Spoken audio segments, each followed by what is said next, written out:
Hello friends, welcome to my study time. आज के इस वीडियो में सोनेट 29 को डिस्कस करेंगे।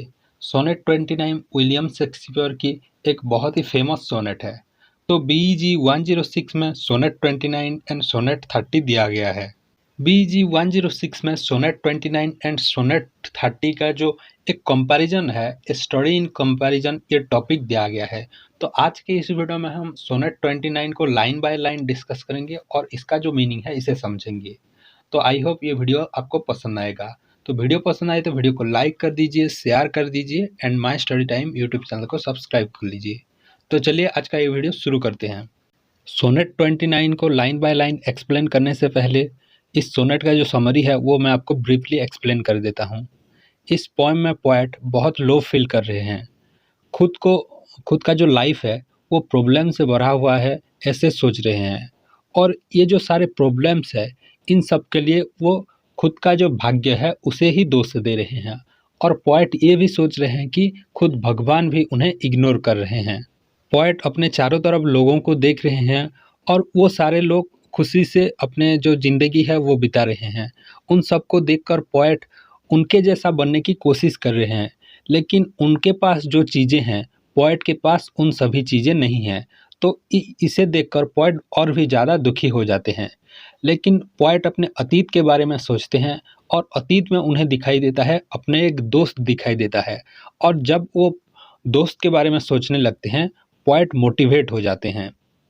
तो पोएट आखिर में ये कहना चाहते हैं कि लाइफ में प्रॉब्लम्स हैं, लेकिन लाइफ खूबसूरत भी है। Life is beautiful.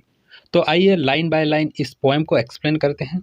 When in disgrace with fortune and man's eyes, I all alone be with my outcast state. When in disgrace with fortune and man's eyes, यानी कि डिसग्रेस यानी अपमानित होना। पोएट यहाँ पर कह रहे हैं कि वो खुद लोगों के और अपने जो भाग्य है उसकी नज़र से अपमानित हो रहे हैं। भाग्य क्या होता है, वो कभी भी रिलायबल नहीं होता है, वो अनप्रेडिक्टेड होता है। कभी लोगों को ऊपर ले जाता है तो कभी नीचे ले जाता है। तो जो लोगों हैं पोएट के चारों तरफ, ऑथर के चारों तरफ जो लोग हैं, उनके नज़र से और खुद के भाग्य की नज़र से पोएट यहाँ पर बहुत ही अपमानित हो रहे हैं। I all alone be with my outcast state. Author के चारों तरफ जो लोग हैं वो ऑथर को रॉन्गली जज कर रहे हैं।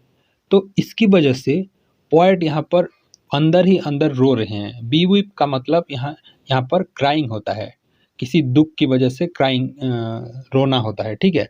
आउटकास्ट का मतलब जिसे छोड़ देते हैं, यानी जिसको त्याग कर देते हैं। I all alone be with my outcast state, यानी वो खुद अकेले हैं और उनके जो चारों तरफ लोग हैं वो उन्हें त्याग कर दिया है। तो इसीलिए वो खुद अंदर ही अंदर रो रहे हैं और वो बहुत ही अकेले भी हैं। And trouble deaf heaven with my bootless cries and look upon myself and curse my fate. Author यहाँ पर बहुत ही अकेले हैं और वो रो रहे हैं, लेकिन उनका जो दुख का जो रोना है वो भगवान तक नहीं पहुँच पा रहा है। इसीलिए पोएट यहाँ पर, ऑथर यहाँ पर भगवान को क्या कह रहे हैं, डीप बता रहे हैं। डीप यानी जो सुन नहीं सकता, ठीक है। उनका बूटलेस क्राइज का मतलब होता है जो वैल्यूलेस क्राइज। वो इतना ज़ोर से रो रहे हैं, लेकिन वो उनका जो रोना है वो भगवान तक नहीं पहुंच पा रहा है। तो इसीलिए यहाँ पर वो बूटलेस क्राइज लिख रहे हैं। And look upon myself and curse my fate. Poet खुद को देख रहे हैं, खुद का जो सिचुएशन है उसे देख रहे हैं और खुद का जो भाग्य है उसे ही दोष दे रहे हैं।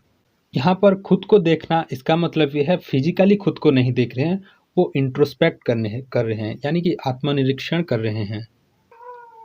लोग उन्हें क्यों गलत सोच रहे हैं, लोग उन्हें क्यों गलत तरीके से जज कर रहे हैं, ये सब सोच के वो खुद को इंट्रोस्पेक्ट कर रहे हैं, खुद को आत्मनिरीक्षण कर रहे हैं और खुद का जो भाग्य है उसे ही निंदा कर रहे हैं। Wishing me like to one more rich in hope, feature like him with front possessed, desiring this man's art and that man's scope. Author यहाँ पर दूसरे लोगों को देख रहे हैं और उनके चारों तरफ जो लोग हैं वो बहुत खुश लग रहे हैं। उनके पास बहुत सारी चीज़ें हैं, उनके पास दोस्त है, तो वो दोस्तों के बीच में वो बहुत ही खुश लग रहे हैं। लेकिन उनको देखकर पोएट भी उनके तरह बनना चाहते हैं। वो जैसे खुश रहते हैं, पोएट भी ऐसे खुश रहना चाहते हैं। लेकिन उनके पास जो चीज़ें हैं उनके पास जो भी स्कोप्स हैं, पोएट के पास उन सब चीज़ों की कमी है। यहाँ पर पोएट के पास उन सभी चीज़ नहीं है जो दूसरे लोगों के पास है। ऑथर के चारों तरफ जो लोग हैं उनके लाइफ आशाओं से और इच्छाओं से भरा हुआ है, लेकिन पोएट यहाँ पर खुद को होपलेस फील कर रहे हैं। यहाँ पर जो रीच इन होप लिखा गया है, इसका मतलब है पॉजिटिव पीपुल, यानी पोएट के चारों तरफ जो लोग हैं वो पॉजिटिव पीपुल हैं, उनके पास होप है, जिंदा रहने के लिए होप है एंड स्पिरिचुअली वेल्दी हैं वो लोग। यहाँ हमें और एक चीज़ पता चलता है कि पोएट के चारों तरफ जो लोग हैं वो स्पिरिचुअली वेल्दी हैं, लेकिन पोएट यहाँ पर इमोशनली एंड मेंटली वीक हैं, एलोन हैं। With what I most enjoy content list, यानी कि पोएट ये बता रहे हैं कि मैं जो चीज़ें सबसे ज़्यादा एंजॉय कर सकता था, उन सभी चीज़ों के मेरे पास कमी है। यानी दूसरे लोगों के पास एंजॉय करने के लिए बहुत सारी चीज़ें हैं, लेकिन वो सारे लोग जो चीज़ें एंजॉय कर रहे हैं, वो सब चीज़ें मेरे पास नहीं है। खुश रहने के लिए पोएट के पास अब कुछ वजह ही नहीं है जो कि पोएट को खुश रख सके। Yet in this thoughts myself almost despising haply I think on thee. इन सब प्रॉब्लम्स के कारण मैं खुद को घृणा करने लगा हूँ। डेस्पाइंग का मतलब है खुद को घृणा करना। Yet in this thought myself almost despairing heavily I think on thee। heavily का मतलब होता है बाय चांस एंड दी का मतलब होता है यू। दी यानी कि यहाँ पर किसी इंसान को पोएट याद कर रहे हैं, ठीक है। बाय चांस उन्हें क्या याद आ गया, एक फ्रेंड के याद आ गया, ठीक है। पोएट पहले ये सोच रहे थे कि लोगों के पास बहुत सारी चीज़ें हैं एंजॉय करने के लिए, लेकिन पोएट के पास कुछ भी नहीं है। और ऐसे सोचते सोचते अचानक उन्हें एक पास्ट के थिंकिंग के बारे में याद आ गया, एक अतीत का घटना उन्हें याद आ गया, और अतीत के घटना में वो अपने एक दोस्त को याद कर रहे हैं। And then my state like to the lark at break of day arising from sullen earth sing hymns at heaven's gate. पहले पोएट दूसरों के बारे में सोच रहे थे, दूसरे लोग कैसे चीज़ों को एंजॉय कर रहे हैं उसके बारे में सोच रहे थे, लेकिन जैसे ही पोएट अपने एक दोस्त को याद करते हैं, पोएट का माइंड यहाँ पर शिफ्ट हो जाता है और वो पॉजिटिव थॉट से भरा हुआ हो जाता है। ऑथर का जो ये माइंड चेंज हो गया, ऑथर का मूड में जो ये चेंज हुआ, इसको दर्शाने के लिए यहाँ पर एक सिमिली का यूज किया गया है।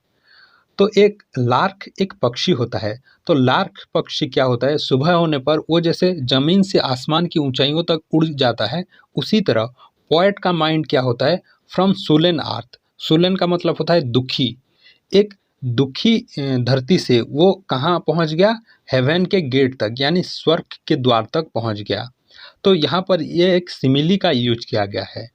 पोएट का जो माइंड दुख से भरा हुआ था और अब क्या हुआ, एक दोस्त को याद करने की वजह से अब वो पॉजिटिव थॉट से भरा हुआ है। तो इसे दर्शाने के लिए यहाँ पर एक सिमिली को यूज किया गया है।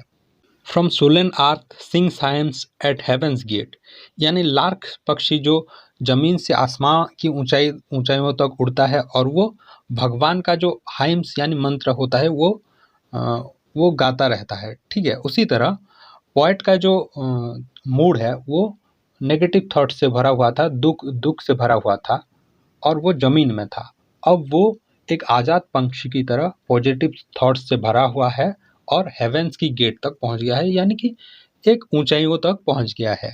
तो हमने पढ़ा था कि पोएट पहले अपने भाग्य को दोष दे रहे थे, भगवान को डीफ बुला रहे थे, लेकिन अब उन्हें भगवान पर विश्वास हो गया है, भगवान का जो हाइम यानी मंत्र है वो गा रहे हैं। तो ये मिराकल कैसे हुआ, तो आगे जो हीरोइक कॉफ्लेट है उसे पढ़ने के बाद ये आपको समझ में आ जाएगा। यहाँ पर लास्ट जो 2 लाइन है ये एक हीरोइक कॉफ्लेट है। For the sweet love remember such wealth brings that then I scorn to change my state with kings. ये सब मिराकल पॉसिबल हुआ स्वीट लव की वजह से, प्यार की वजह से। प्यार जो इंसान को रिच एंड वेल्दी बना देता है। यहाँ पर पोएट बात कर रहे हैं द लव ऑफ फ्रेंडशिप। पहले पोएट ये डिस्क्राइब कर रहे थे कि वो अकेले हैं, आई ऑल अलोन बी विव, यानी वो अकेले रो रहे हैं, उनके पास कोई दोस्त नहीं था। लेकिन यहाँ जो स्वीट लव के बारे में बात किया जा रहा है वो द लव ऑफ फ्रेंडशिप के बारे में पोएट बता रहे हैं। पहले पोएट खुद को एलोन फील कर रहे थे, लेकिन जब उन्होंने अपने अतीत को देखा तो उन्होंने अपने एक दोस्त को देखा और पोएट खुद को वेल्दी महसूस करने लगे। तो यहाँ पर जो वार्ड था डी, तो वो अतीत के एक दोस्त को सूचित करता है, जो कि जिसकी वजह से पोएट आज वेल्दी फील कर रहे हैं और पोएट पॉजिटिव थॉट से भरे हुए हैं। तो यहाँ पर जो वार्ड है दी, यानी कि वो कौन सा दोस्त है, वो कौन था, इसके बारे में पोएट यहाँ पर ज़्यादा डिस्क्राइब नहीं किया है। तो आखिर में पोएट ये बताना चाहते हैं कि हमारा लाइफ प्रॉब्लम से भरा हुआ है, लेकिन प्रॉब्लम्स के बावजूद भी हमारे लाइफ में बहुत सारे पॉजिटिव थिंग्स हैं, जैसे कि हमारे दोस्त हैं और हमारे लाइफ में बहुत सारे करने के लिए बहुत सारी चीज़ें हैं जो कि लाइफ को पॉजिटिव बना सकता है। आई होप ये वीडियो आपको समझ में आ गया होगा और अच्छा भी लगा होगा। तो वीडियो पसंद आई तो वीडियो को लाइक कर दीजिए, शेयर कर दीजिए and my study time YouTube channel को सब्सक्राइब कर लीजिए। Thank you.